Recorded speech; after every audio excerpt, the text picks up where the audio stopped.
여러분 안녕하세요, 이 작가입니다. 휴일 잘 보내고 계시겠죠? 오늘 마지막 휴일인데요. 이제 또 다시 내일이면은 전쟁터로 나가야 됩니다. 그죠? 그래서 전반적으로 산업을 한번 짚어드리고, 그리고 괜찮은 종목들 이렇게 한번 꼽아드리는 그런 시간을 한번 가져볼게요. 오늘은 기존에 너무 많이 해가지고 좀 지겨운 너무 뻔한 내용들은 다 좀 빼고 말씀을 드려볼게요. 지금 제일 좀 핫한 HMM을 가지고 말씀을 좀 드려보죠. 요때쯤부터, 제가 요때쯤이었나요? 요때쯤부터 말씀드렸잖아요. 좀 상단이 더 열려 있는 것 같다고, 그죠? 그래서 기존에 보유하고 계신 분들은 저랑 무조건 홀딩이죠. 이거는 홀딩하고 더 지켜보시는 게 좋을 것 같고요. 신규 진입은 지금 여기 이 자리에서는 조금 또 애매해요.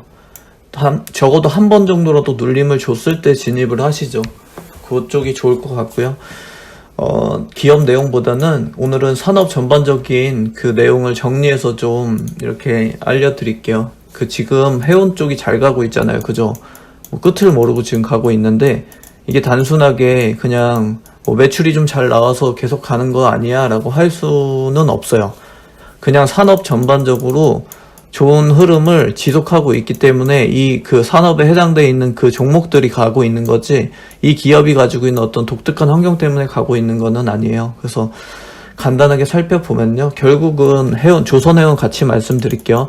조선해운 쪽은요, 선가 인상이죠. 선가 인상에 따른 수익성 개선, 요거를 이제 계속 보셔야 되는데, 요걸 타고 가는 종목들이거든요.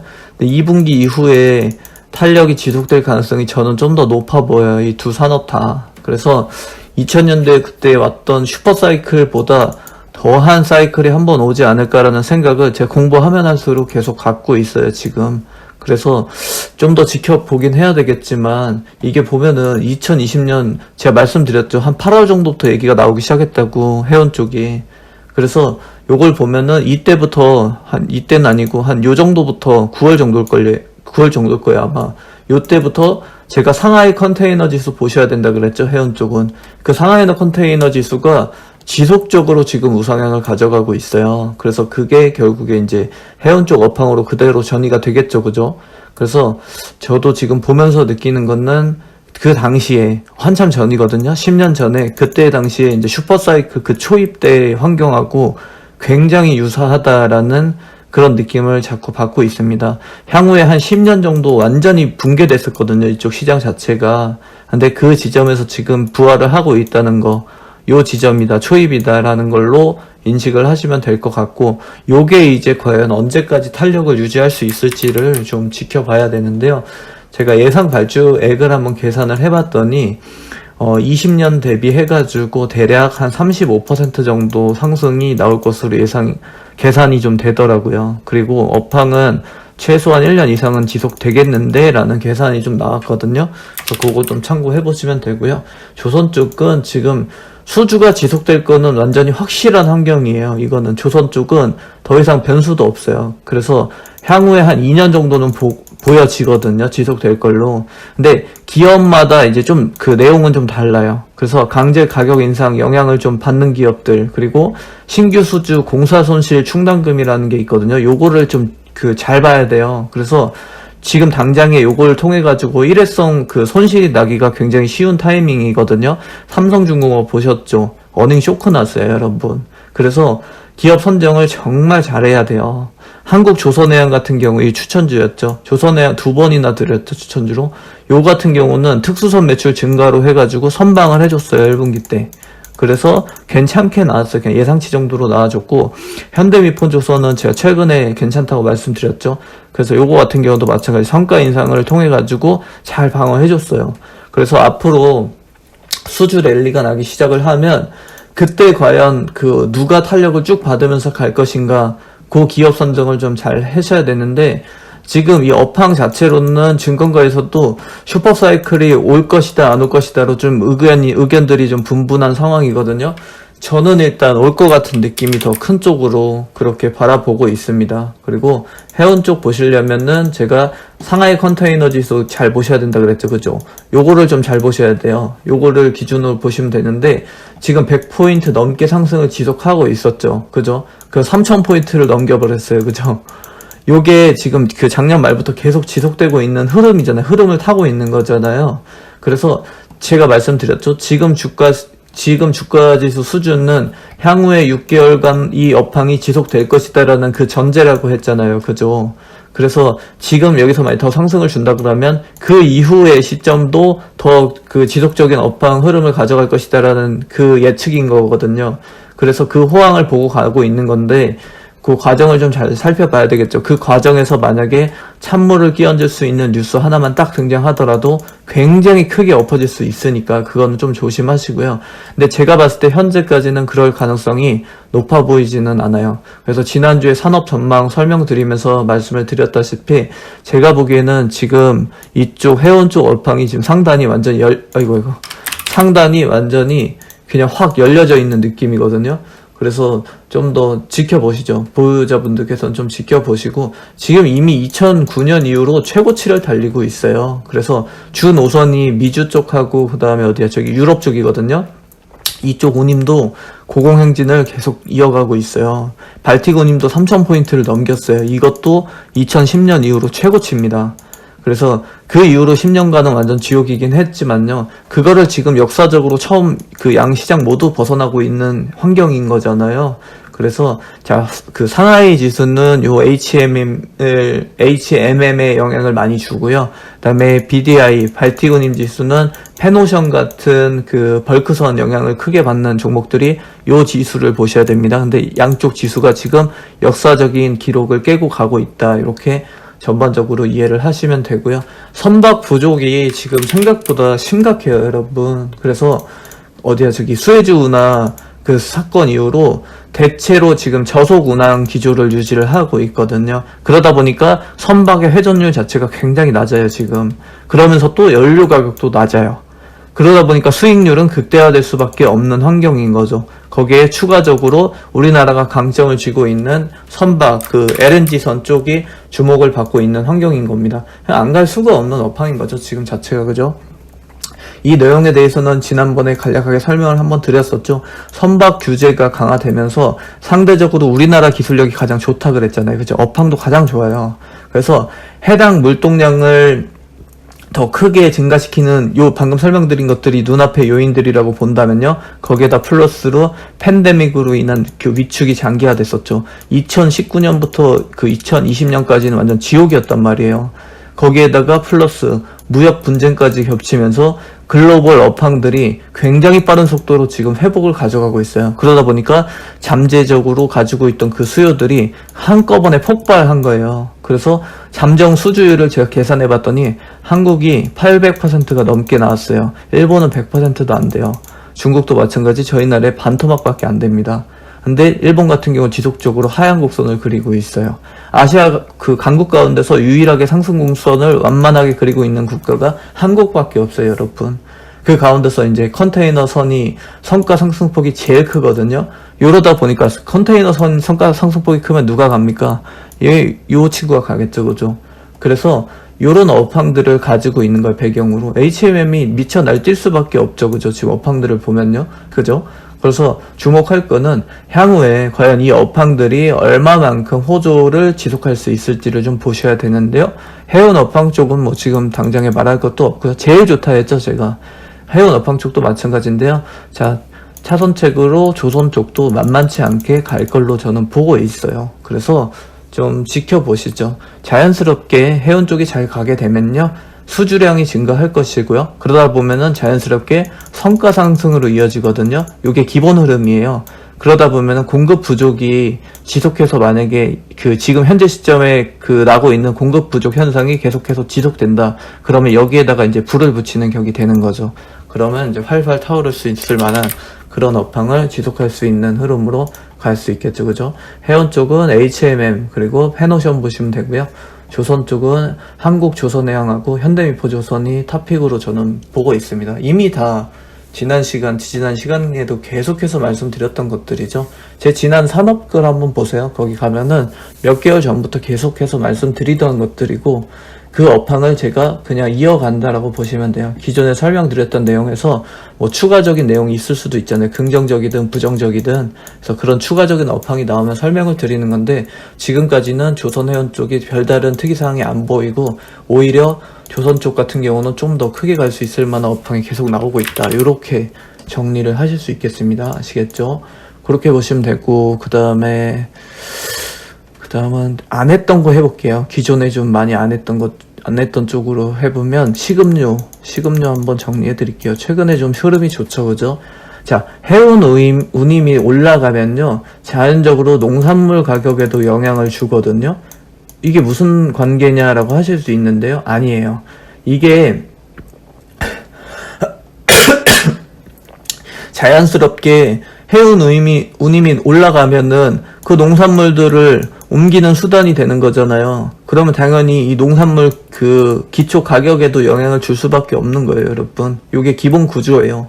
그리고 여기에다 플러스 유가 상승이 일어나잖아요. 그러면은 어떤 현상이 또 연결되냐면, 사탕수수라든지 뭐 밀 같은 그런 녹말 작물들을 발효시켜가지고 만드는 바이오 연료라는 게 있거든요. 바이오 연료 쪽, 요게 또 수요가 일시적으로 확 올라오는 현상이 연결됩니다. 그러다 보면은 요거 중에서 바이오 메탄이라든지 그 다음에 바이오 에탄올 요런 쪽 수요가 확 늘거든요. 그러면은 요게 또 결국은 농산물 가격을 올리는 그 영향을 주기도 해요. 그래서 지난달부터 제가 뜬금없이 갑자기 식음료 관련주들을 엄청 추천했죠. 계속해서. 그 이유입니다. 이 배경이에요, 그게. 그래서 역시나 농산물가가 지금 근래 들어서 막 연일 큰 폭 상승을 지금 가져가고 있죠. 그죠?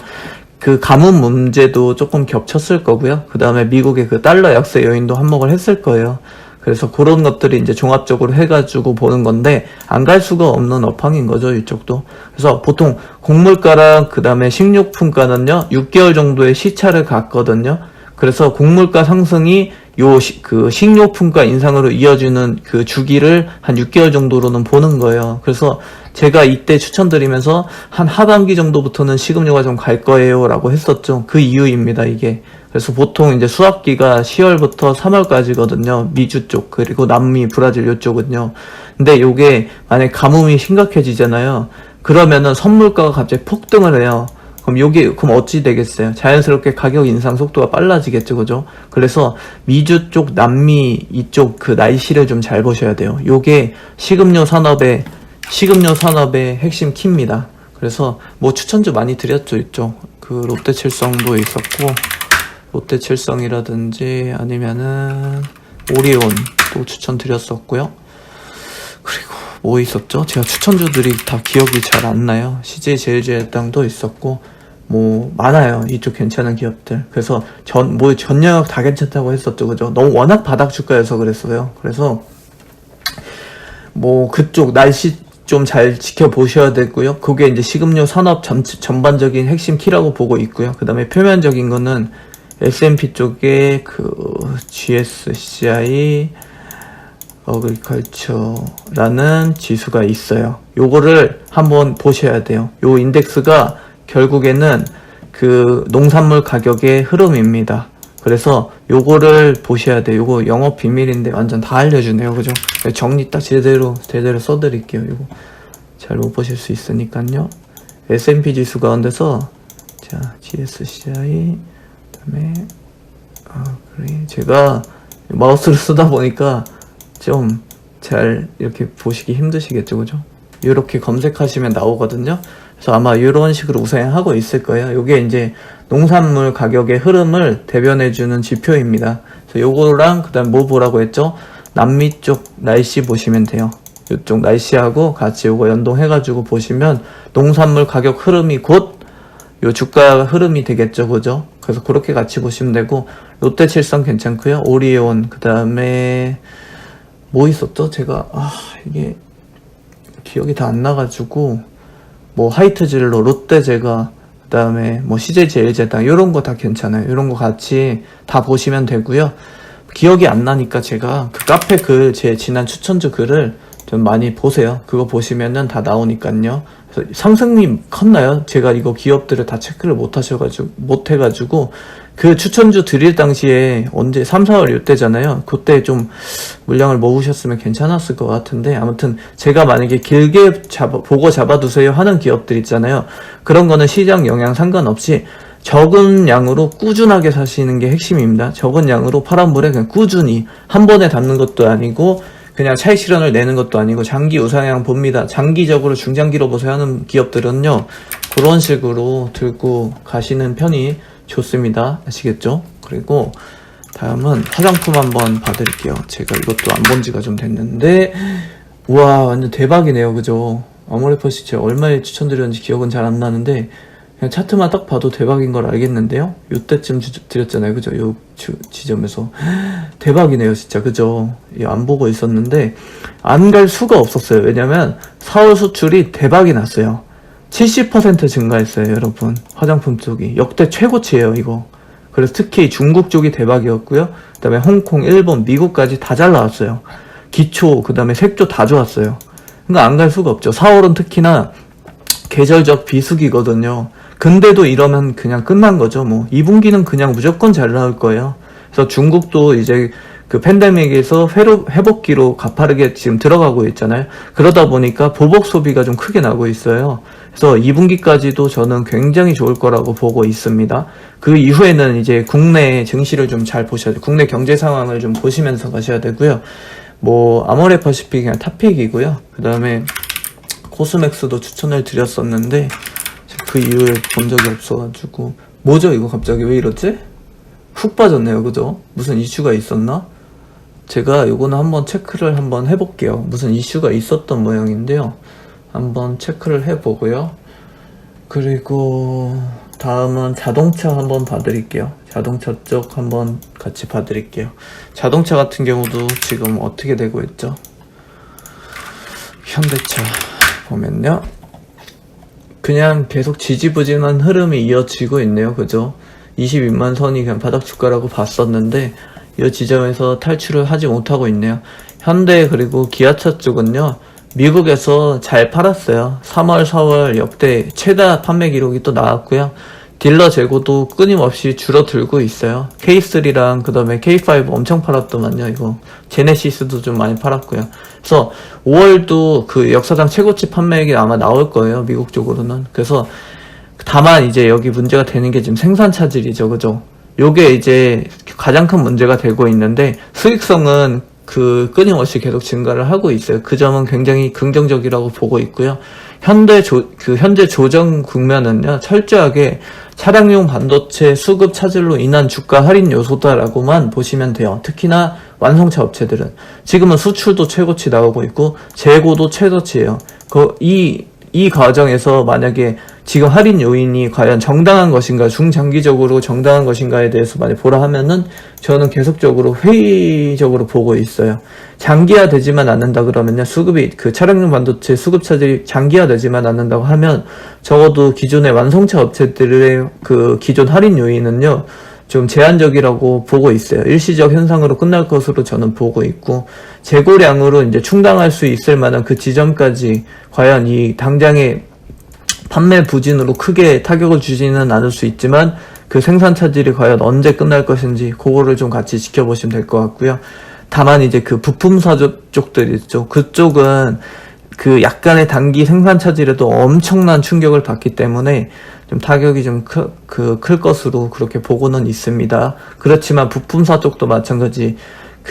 저는 조심스럽게 중장기로 본다면 매수 타이밍으로 보고 있어요. 중장기입니다. 반드시 중장기로 봤을 때는요, 굉장히 지금 싼 주가 수준이다라고 그렇게 보고 있습니다. 완성차 업체 중에서는 현대차 그리고 기아차 쪽이 저는 계속해서 말씀드리지만 괜찮다라고 보고 있고요. 그 다음에 뭘 볼까요? 스마트폰 쪽을 한번 오랜만에 살펴봐 드릴게요. 스마트폰 쪽은요, 제가 그때도 말씀드렸지만요, PI 첨단 소재가 그냥 가장 좋습니다. 그냥 가장 탄력이 좋을 것으로 예상이 되고요.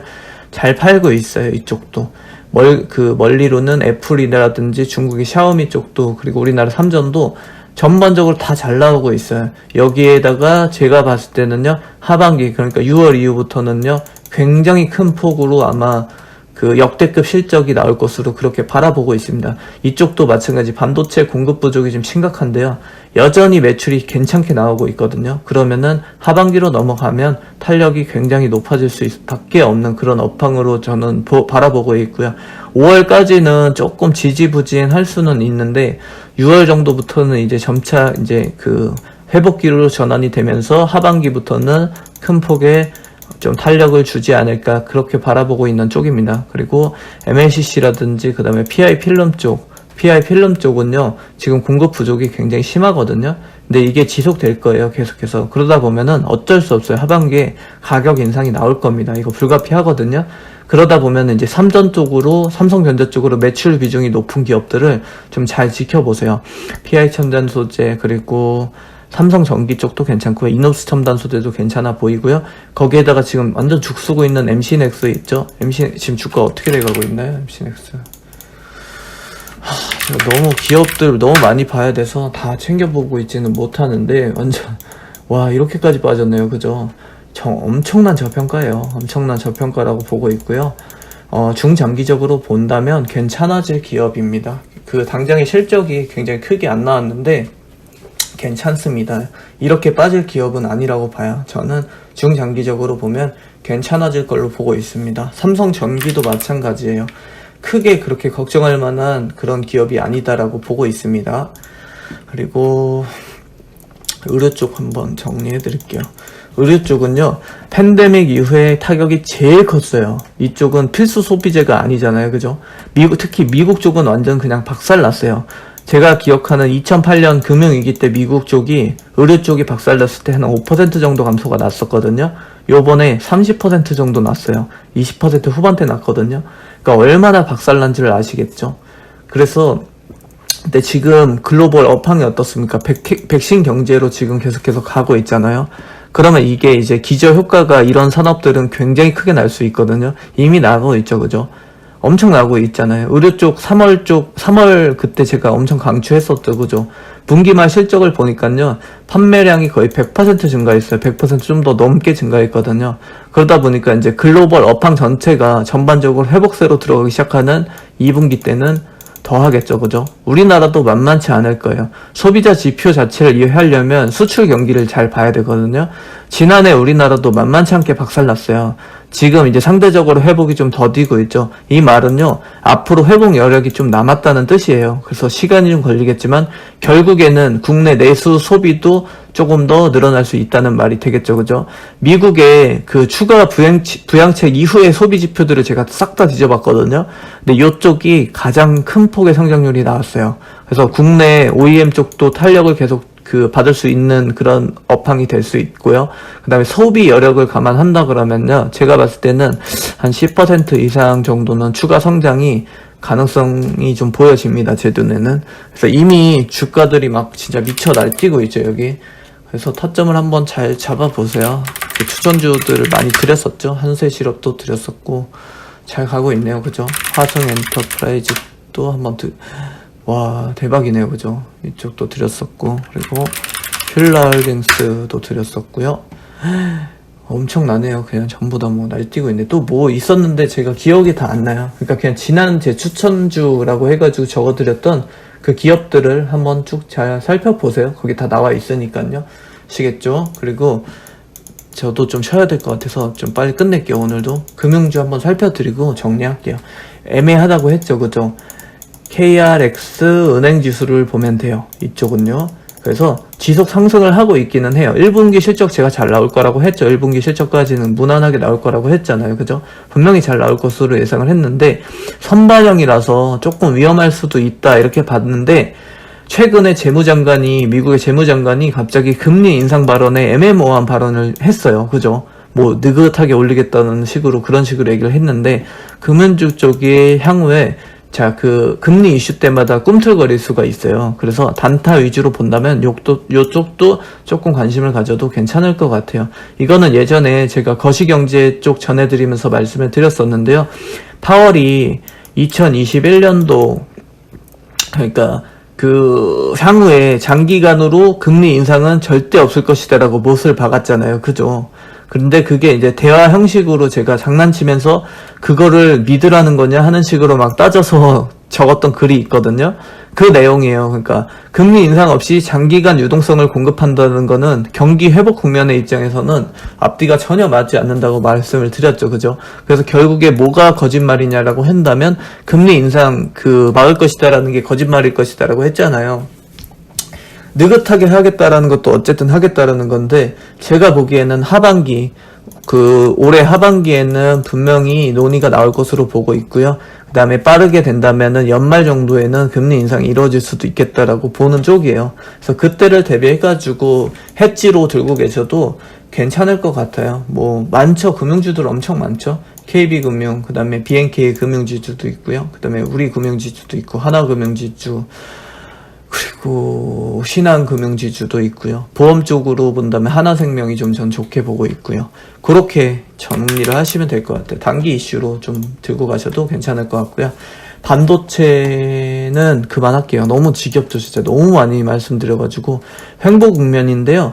그냥 워낙 시장을 주도했잖아요. 계속해서. 그죠? 언제까지 계속해서 갈 수는 없어요. 그렇지만 다만 이제 장기 우상향은 너무 뻔한 환경이에요. 그냥 느긋하게 들고 가져가세요. 기간 조정으로 보고 있으니까요. 지치지 마시고요. 그 과정에서. 뭘 걱정하나요. 그죠? 그래서 자, 이제 정리를 할게요. 경기 민감주들이 다시 주도를 하고 있죠. 지금. 근데 요거 바로 올라타면 또 물립니다. 여러분. 반대 투자하시면 안 돼요. 사라고 할 때 사야 돼요. 그죠? 그래서 산업도 분산 투자 하시는 것이 괜찮고요. 너무 한 기업에다가 이렇게 비중을 크게 실지는 마세요. 저는 10% 이상 한 기업에 잘 실진 않아요. 제 그릇이 그냥 작아서 그런 것도 있지만 물려도 제가 전혀 감정적으로 영향을 받지 않는 선이 딱 요 정도인 거예요. 저한테는. 그래서 개개인에 맞춰서 그렇게 설정을 해주시면 되고요. 저 같은 경우는 한 종목의 15%가 최대인데 15%를 싣게 되면은 굉장히 불안해져요. 그래서 기업이 좀만 탄력을 줘버려도 그냥 5%는 바로 뺍니다.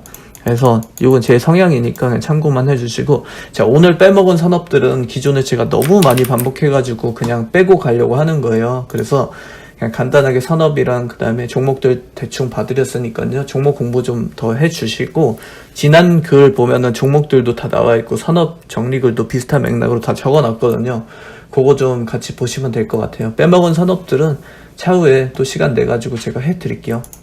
원자재 쪽 지금 업황 다 좋고요. 철강, 건자재, 건설 다 좋다고 기존에 계속 말씀드렸어요. 그죠? 충분한 설명 드렸고, 기존에 추천드렸던 당시에 지금 상황에서 이제 수학기이기 때문에 따로 오늘 언급은 드리지 않을게요. 기존 사라고 말씀드렸을 때 사셨던 분들의 이제 수학기니까요. 그렇게 보시면 됩니다. 자, 남은 휴일도 잘 편안하게 마무리 하시고요. 내일 또 장 시작하면은 그때 또 다시 만나뵐 수 있기를 바랍니다. 여러분, 오늘도 끝까지 봐주셔서 너무 감사드립니다. 여러분, 고맙습니다.